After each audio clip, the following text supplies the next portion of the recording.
The making of a फार्मिस्ट की series में एक बार फिर आप सबका स्वागत है और मैं हूं आपकी फार्मिस्ट कोच रीमा अरोरा। हमने अपने लास्ट व्लॉग में एक डिस्कशन किया था कि कैसे हमें लाइफ में मेरे को एक चेंज आया, मुझे एक नई ट्रांसफॉर्मेशन मिली और उसी के साथ मैं आगे बढ़ती हूँ कि जब मैं अपने लाइफ में आगे बढ़ रही थी और मैं अपनी बुक्स पढ़ रही थी तो उस टाइम पे मेरे एक बार फिर ऐसा सिचुएशन आई जब मेरे फादर की पोस्टिंग फिर से भूटान में हो गई और मैं अपने फादर से इतनी दूर थी कि मैं उनसे कोई क्वेश्चन ही नहीं पूछ सकती थी। और मैं पढ़ रही थी कर्मास के ऊपर, कर्मास, डेस्टिनी, फ्री विल, प्रारब्ध, ये सब मेरे लिए इतने कॉम्प्लिकेटेड टॉपिक्स थे। तो जब मैंने लेफ्ट हैंड और राइट हैंड का कॉन्सेप्ट पढ़ा तो वो भी यही बोल रहा था कि डेस्टिनी तो जो आप लिखवा कर लाए हैं, कर्म वो हाथ है जो आप करते हैं, ऐसा कुछ नहीं होता। ये मिथ है कि लेफ्ट हैंड लेडीज का है, राइट हैंड जेंट्स का है। Everybody is making his own karmas, everybody is dependent on his own destiny. वो क्या कर्म करके आया है और वो क्या आगे कर्म कर रहा है और आगे क्या बनेगा, इनसे इस पे उसका डिपेंडेंसी है पूरी। तो इस क्वेश्चन का आंसर मैं कहीं नहीं ढूंढ पा रही थी। मैं बहुत कंफ्यूज थी, लेफ्ट हैंड में, राइट हैंड में, यूजिंग बोथ द हैंड्स, और मुझे कुछ नहीं समझ आ रहा था। तो मैं एक दिन जब स्कूल से घर वापस आई तो मैंने देखा कि मेरे घर में कोई बैठा हुआ था। होता क्या था कि पुराने उस टाइम पर क्या होता था कि जैसे गली में जो पंडित और ये फकीर और ये गुरु घूमते थे तो जनरली हमारी दादी वगैरह, नानी वगैरह हमारे उन लोगों को अपने घर में अंदर बुला लेती थी, उनको चाय नाश्ता पिलाते देती थी और कुछ ना कुछ पूछती रहती थी। तो मुझे ऐसे लोग अच्छे नहीं लगते थे, मैं सब दूर भागती थी। लेकिन जब मैं उस दिन घर आई तो मुझे लगा कि एक अट्रैक्शन है इस पर्सन के अंदर। तो मैं उन बाहर से झांकने लग गई तो उन्होंने मुझे ऐसे इशारा करके कि ऐसे बोला कि अंदर आ जाओ बेटा। तो फिर मैं अंदर चली गई फाइनली और मैं ऐसे ही उनके पास वहां खड़ी थी तो बोले बैठ जाओ। तो बोले क्या असमंजस में पड़े हुए हो, आपको क्या परेशानी है। तो मैंने उनसे बताया कि मैं ऐसे ऐसे इस सवाल का जवाब ढूंढ रही हूँ जो मुझे कहीं नहीं मिल रहा। तो बोले कि देखो बेटा, ऐसा होता है कि कहते हैं कि जब हम पैदा होते हैं तो हमारे साथ, हमारे कंधे पर हमारे देवता बैठे होते हैं और एक कंधे पर हमारे राक्षस बैठे होते हैं। जो राक्षस होते हैं वो हमें भटकाते हैं और जो देवता होते हैं वो हमें मार्गदर्शन देते हैं। तो ये कहते हुए उन्होंने मुझे कहानी सुनाई कि एक आदमी जब पैदा होता है तो वो दो मटके लेके पैदा होता है। एक मटके में सारे अच्छे कर्माज होते हैं और एक मटके में सारे बुरे कर्म होते हैं। तो जब हम दुनिया में आते हैं तो हमें एक मौका दिया जाता है कि आप अपने मटकों को बड़ा कर लो, क्योंकि अगर आप उस मटका तो वो ऊपर तक भरा पड़ा है, अब आप एक नया मटका ले लो, उसमें वो तो मटेरियल तो पलटेगा ही पलटेगा। आप उसमें और क्या डालना चाहते हो।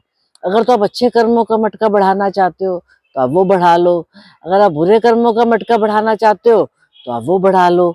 तो ये बात सुनकर मुझे उनकी थोड़ी सी कुछ लगा कि अरे इसमें तो दम है कि अगर हम अच्छे काम करते हैं तो हम हमें खुश होते हैं, लेकिन अगर हम एक झूठ भी बोलते हैं तो कई बार हमें कितना झूठ बोल के उस बातों को छुपाना पड़ता है। तो ये बात उनकी लॉजिकल तो है। मैं हर चीज में लॉजिक ढूंढने में लग जाती थी, तो मुझे लगा कि इस बात में भी एक लॉजिक तो है कि हम अगर अच्छे काम करते हैं तो हमें एक सेटिस्फेक्शन होता है, अगर हम बुरे काम करते हैं तो हमें अंदर से डर लगता है। और एक फ्री विल भी होता है कि वाकई में हमारी मर्जी है कि हम अच्छे काम करें या हम बुरे काम करें। तो मैंने उनको बहुत थैंक यू बोला और मैंने उनको ये बोला कि मुझे ये अच्छा लगा कि आपने मुझे एक बहुत अच्छी चीज़ समझाई है और क्या कहते हैं, इस चीज़ से मुझे बहुत फ़ायदा हुआ है आज। तो जब मैं ये सब बात सुनकर वापस अपने रूम में आ गई, नेक्स्ट डे जब मैं स्कूल गई तो मैंने देखा मेरी एक फ्रेंड बैठी हुई थी और वो मेरी फ्रेंड बहुत डिस्टर्ब थी। तो मैंने उससे पूछा क्या हो गया।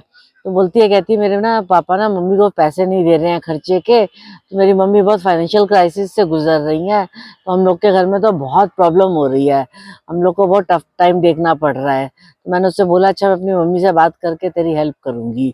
इतने में क्या कहते हैं, इंटरवल हो गया, लंच टाइम हो गया। तो मैंने कहा मैं अपना टिफिन लेकर आती हूँ। तो बोली अच्छा मेरा भी ले आना। तो मैं जब दोनों उसके बैग में से टिफिन निकाल रही थी तो मैंने देखा उसमें तो बहुत सारे पैसे पड़े थे।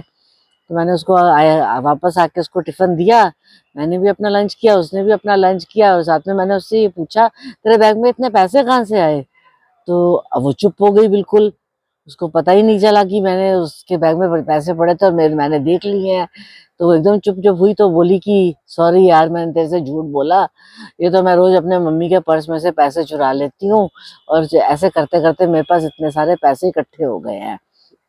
तो जब मैंने ये वाली बात सुनी उसकी तो फिर मैंने उसको ये वाली बात समझाई ये मटकों वाली, कि तू अपने कर्म खराब कर रही है, तू अपने एक्शंस को बिगाड़ रही है, तो तेरे को लाइफ में ग्रोथ नहीं मिलेगी, सक्सेस नहीं मिलेगी, एक्सेट्रा एक्सेट्रा। जब मैंने उसको ये वाली बातें समझाई तो उसको लगा कि अरे हाँ यार, ये तो बात सच है तेरी।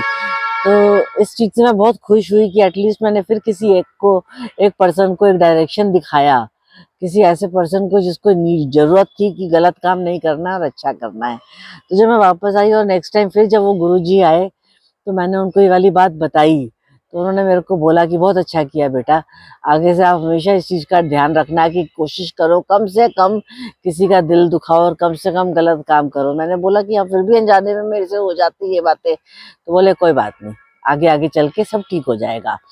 तो यहाँ से उन्होंने मुझे जब मोटिवेट किया, समझाया, तो मेरे को लगा कि ठीक है, लाइफ में मैं ये चीज़ें करूँगी और मैं अप्लाई करने की कोशिश करूँगी कि मैं कम से कम किसी के दिल दुखाऊं। और मैं एक बहुत न्यूट्रल सी पर्सन बन गई और बहुत मैंने कोशिश करी कि मैं ना किसी से लड़ाई करूं। फिर भी मेरे अंदर एग्रेशन आ ही जाता था, तो जितनी बार एग्रेशन आता है उतनी बार एक डर भी लगता है कि मैं अपने कर्मस खराब कर रही हूँ, मैं अपने कर्मस खराब कर रही हूँ। तो this was a life learning lesson for me. और इस लेसन से मुझे एक सीख मिली कि मुझे हमेशा एक अच्छे इंसान बन के रहना है, ना कि बुरा इंसान बन के।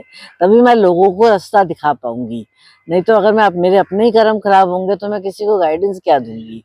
तो इसके साथ मैं आज का टॉपिक खत्म करूंगी, लेकिन मेरे नेक्स्ट टॉपिक में बहुत इंटरेस्टिंग सी एक बात है। तो जब आप मेरा नेक्स्ट वीडियो सुनेंगे तो आपको समझ आएगा कि कैसे वो इंटरेस्टिंग बात मेरी लाइफ में हुई और मेरे को उससे क्या बेनिफिट मिला। अगर आपको मेरा ये व्लॉग अच्छा लगा हो तो इस व्लॉग में इसको लाइक जरूर कीजिएगा, सब्सक्राइब जरूर कीजिएगा, और बहुत जल्दी आपको मेरा नेक्स्ट टॉपिक पे एक बहुत अच्छा सा डिस्कशन मिलेगा। तब तक के लिए नमस्कार, थैंक यू, टेक केयर।